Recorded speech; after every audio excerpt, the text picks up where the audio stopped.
This is working, right? So we'll try it this way.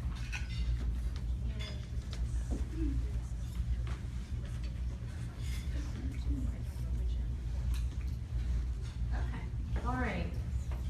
Well, it's, as the other speakers this morning have mentioned, it's really a pleasure for me to be here. I'm definitely one of those people, especially most recently in my work with the Congenital Heart Public Health Consortium, who has spent a lot of quality time with Jody and with Amy Baskin and others in our national work. And I've always heard about this meeting, and it's just even way better than they've described it in the past. So I'm really happy to have a chance to see that with my own eyes and to participate.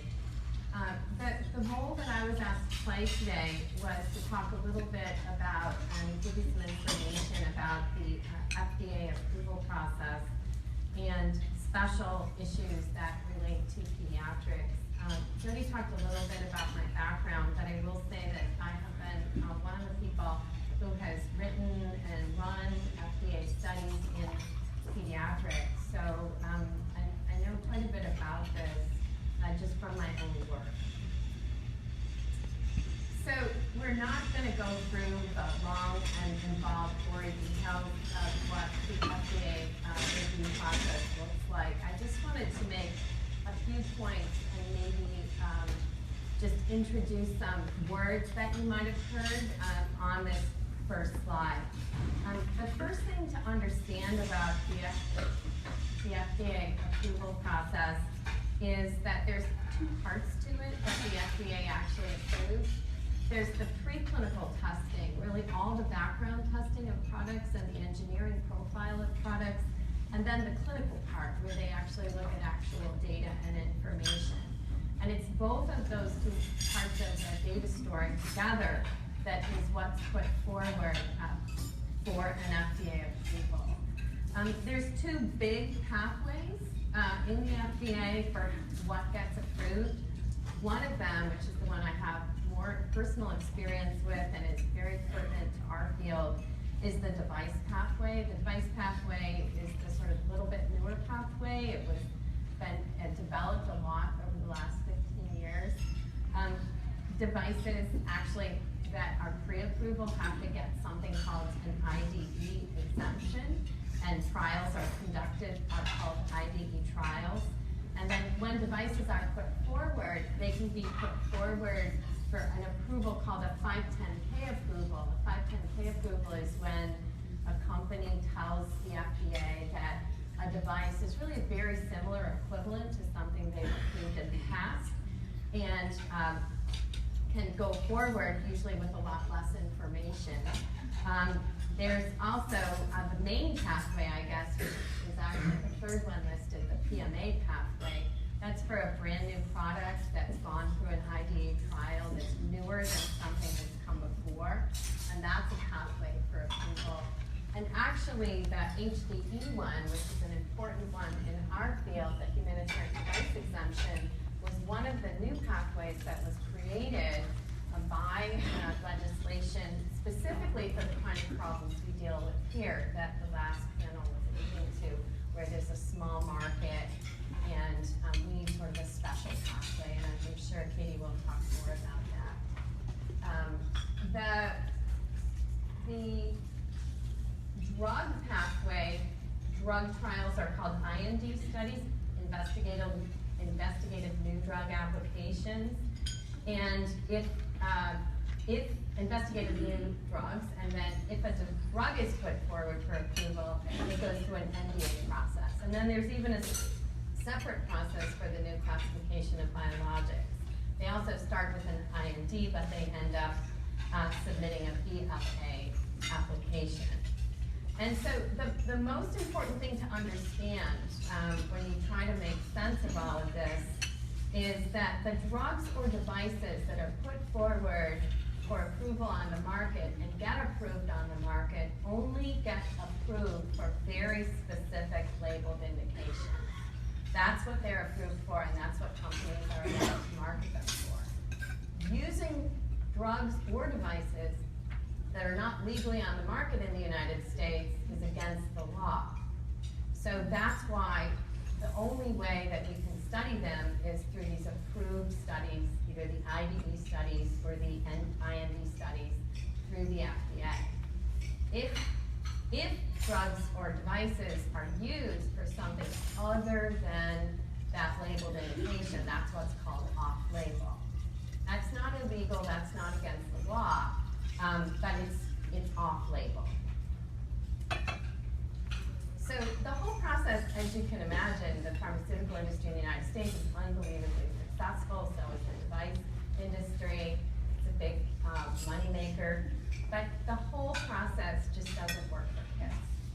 And it doesn't work for adults with CHD either. In the pediatric context, here on the slide, I'm just emphasizing it really doesn't work for kids.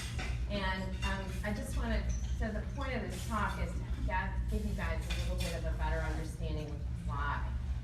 So, and the reason is that most drugs and devices are only studied, approved, and labeled for adults. And occasionally, they even have specific wording that says they were not tested or shouldn't be used in children. So, why is that? The reason is that there are simply fewer studies put forward and done by industry and children. And why is that? Well, part of the reason is that it's simply much harder to conduct these trials. For a PMA application, and this is one of those places where the HDE designation lowered the bar a little bit to make it easier. For a PMA, you have to definitively prove safety and benefit compared to things that are already on the market. That's very hard to do when you have study design challenges like small populations, you have long time horizons, like is this device going to work for 20 years as someone grows up. When you have heterogeneous populations, babies are very different than 10-year-olds, very different than 16-year-olds in terms of how devices might work. Size differences, obviously. We saw that slide before about tetralogy of fallopian patients and just 20 who came into one center, or 16, that anatomy looked a little bit different. All of those issues make the simple design of the studies to hit that bar very high. And people have done calculations, like if we studied every patient in the country for 10 years, every single one, we wouldn't have enough patients to hit that FDA bar. And that's the law that the FDA is required to use in order to approve the device. We also have ethical concerns. On the prior panel, when people were talking, when Dr. Feingold was talking about the Impella device, he was so careful to talk about the harm the device could cause. And somebody, he's got to put forward, he's got to believe that there's enough evidence that that device is going to benefit someone to go ahead and even start these studies. And the companies are very afraid of that, and so are the practitioners, and that's another major challenge. There's also IRB rules about the special protections for children, and especially infants and neonates in the country, that create ethical concerns. A randomized trial is an experiment on people, and so you really need to deal with a lot of the ethical issues before you start a study design like that, even though that's the design the FDA likes best to get evidence. And the most important one, probably the one that's sort of the deal breaker, is the poor return on investment for industry. So we have a lot of industry representatives here. They can talk about it more.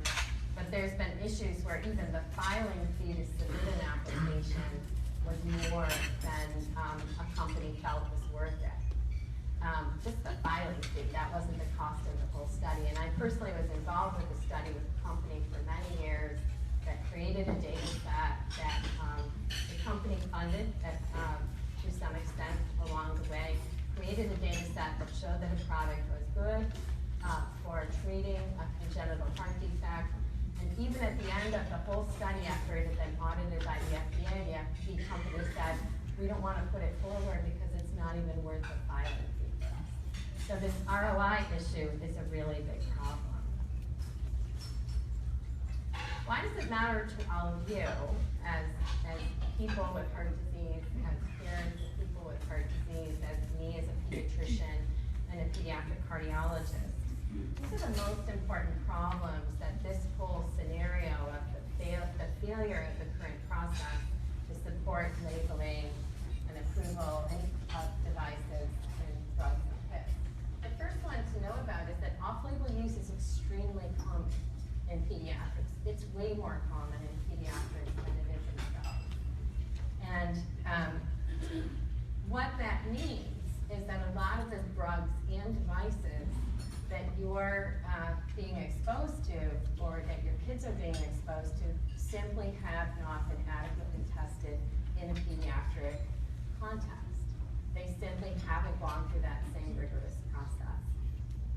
The second issue, we heard a tremendous amount about this morning, it was really an inspiring panel, is there are drugs and devices that do not have an adult indication that simply do not exist.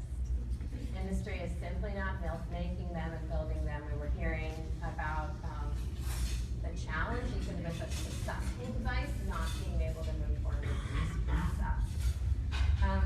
There's also devices that people are jury-rigging, for lack of a better term. They're modifying in order to make it work in a situation it wasn't designed for.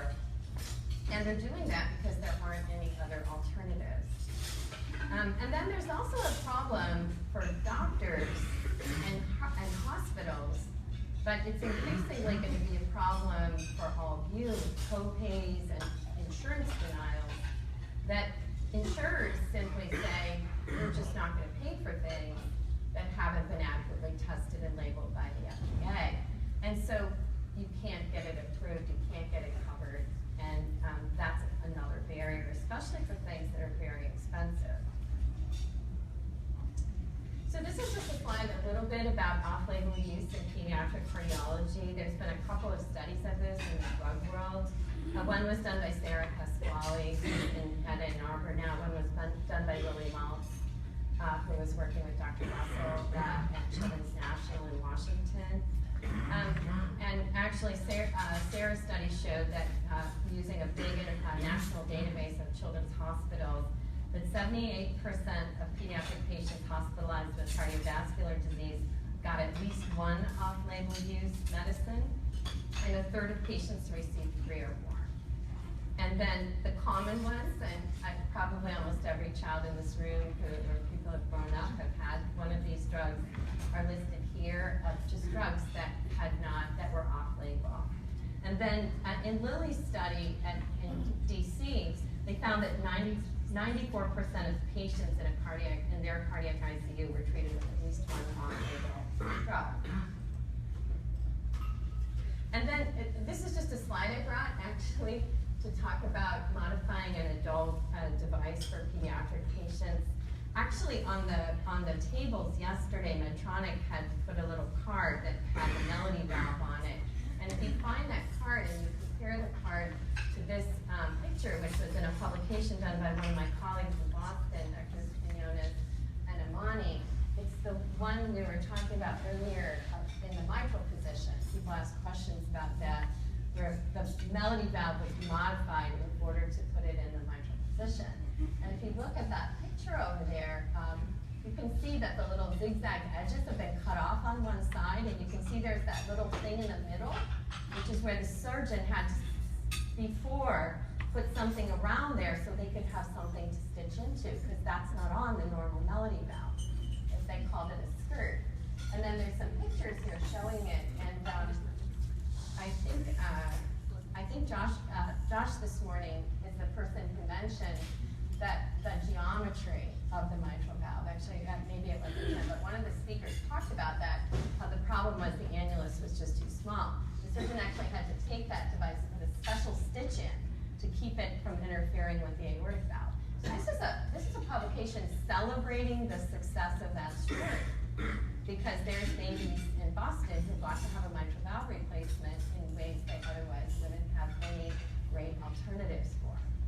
But it's also the negative side of the story, because what we would love to have, and I know there's been parents groups and others going and down to companies to say, we need you to develop the real one, the one you made just for this purpose, where people didn't have to jury rig it on the other side. I want to say a little bit about who's been trying to help, just so that you don't think you're all alone in this. I'm going to give a really big shout out to the American Academy of Pediatrics. They're actually one of the strongest advocacy groups for all matters pertinent to children in the country. They actually were the first one behind the scenes to take this on, starting in the 70s in the drug world, and were behind the scenes the story, the people pushing for the things that finally pushed industry and pushed for regulation that then pushed industry to get more drugs tested. And then I was invited, because I was doing FDA panels, the reason I know this, to the device stakeholders meetings, which were in 2004. And those were the ones that opened the doors to the new set of legislations. And the people who invited me were the American Academy of Pediatrics. And the other thing the Academy has done, which is I think part of what Jody wanted me to talk about, was they've done something to protect against this insurance denial problem, or this threat of malpractice, or the fear that doctors we have about doing the only thing they have available, which is using things off-label, and this problem of not getting paid. And so they've written these big policy statements, which have to go through the whole academy to say that's okay under certain circumstances. And there's one for drugs that's already out there, and there's one for devices that I'm an author on that's going to be coming out very soon that helps with the problem for the professional side of this problem. This is the story, and I won't go through it in detail, of the various pieces of good news that has happened to promote this problem. This is not something the FDA is unaware of, is that the market doesn't support this process. There was a labeling rule all the way back in the 90s that led to some of the FDA reform legislation. The big milestone was the FDAMA legislation. What companies were given was 6 months of additional patent extension if they studied their devices and kits. And so I saw a trial just the other day that a company put forward to get this carrot that was put into law all the way back in 1997. And then things moved forward. There was, the next milestone was the pediatric rule that required industry to test certain drugs and kits. It ultimately got stricken down in a political battle, and then later on reemerged a different way later. And there was an act to help create a process to do pediatric drug development. Then there was other issues that actually created another process through the PREA legislation. We can talk about this more later if you want, but to show how these things should be tested. And the last piece that just happened is before these had to be reauthorized every few years, but most recently they were made permanent, and that was in 2012.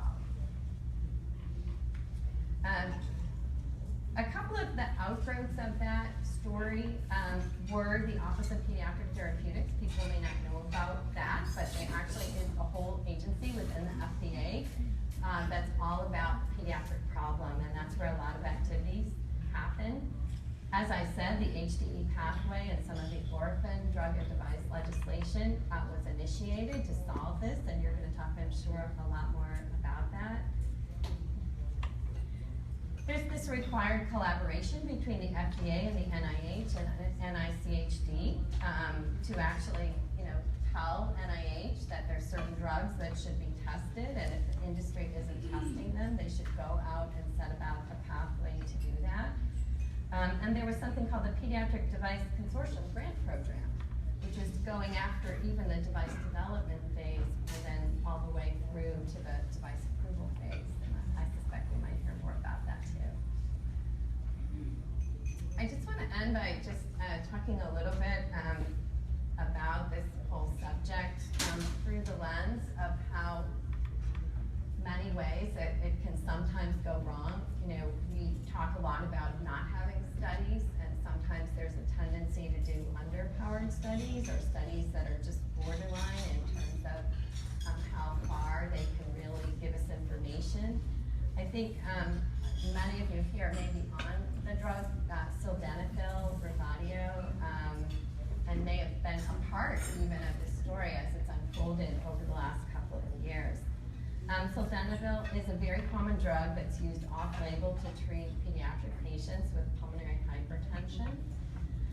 There was a study performed that's been micro-dissected, I will say, and it was a study. It was done by industry. It was very difficult for them to do. It was hard for them to even get enough centers involved. It took a long time. It was expensive.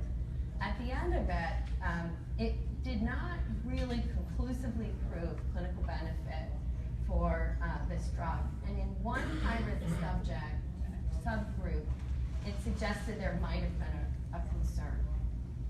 And so that was the information the FDA had to review when it went ahead to look at this drug. And FDA looked at that story and actually issued a safety warning based on how it saw the results of that study, using what the FDA considered to be their typical language. Interestingly, when that warning happened and went out, that warning label created a tremendous amount of angst and problems. And so what happened next was that the Joint Council for Congenital Heart Disease with the American Academy of Pediatrics, the American Heart Association, the American College of Cardiology, they all got together and said, we need to go to the FDA and explain this problem. And they did. They went together in a combined way and approached the agency and said, here's what's been happening based on the warning and why we don't agree with the language that you use. And the FDA listened. They listened very carefully. And they actually went back and they changed the wording of this original safety communication. So I'll just show you. This is literally off their website, and just so you can see it. The first headline of the beginning of this story was FDA drug safety communication. FDA recommends against use of Revatio in children with pulmonary hypertension. That really felt to everyone like very strong language.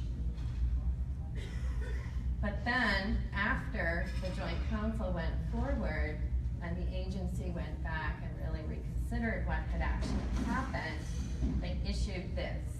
FDA clarifies the warning about pediatric use of Revatio for pulmonary artery hypertension. This was really very new, but the exact wording of it is really in the sort of third paragraph down. And it says, the purpose of the recommendation was to raise awareness of clinical trial results showing a higher risk of mortality in pediatric patients taking a high dose of Revatio when compared to pediatric patients taking a low dose. This recommendation was not intended to suggest that Revatio should never be used in children, etc. And so they went back and clarified, actually, we recognize there may be situations in which the benefit-risk profile of Revatio may be acceptable for individual children. That was a huge turn, actually, and this whole story is going to also be coming out in an academic publication, highlighting the problem, which is really what this whole thing is about, and then highlighting this positive story of how there was this kind of rebalancing of the language that no longer led to trip denials or fear or just lack of alternatives. So it's a very complex topic. I can't really talk about all of it. I just wanted to kind of walk you all through this because I personally do not believe that the FDA is the villain here. I've actually seen, especially in the cardiac branch, in the device branch, Dr. Brand Zuckerman, enormous attempts within the law that he's been given by the United States to move products forward if they can be moved. But we've also seen the very real challenge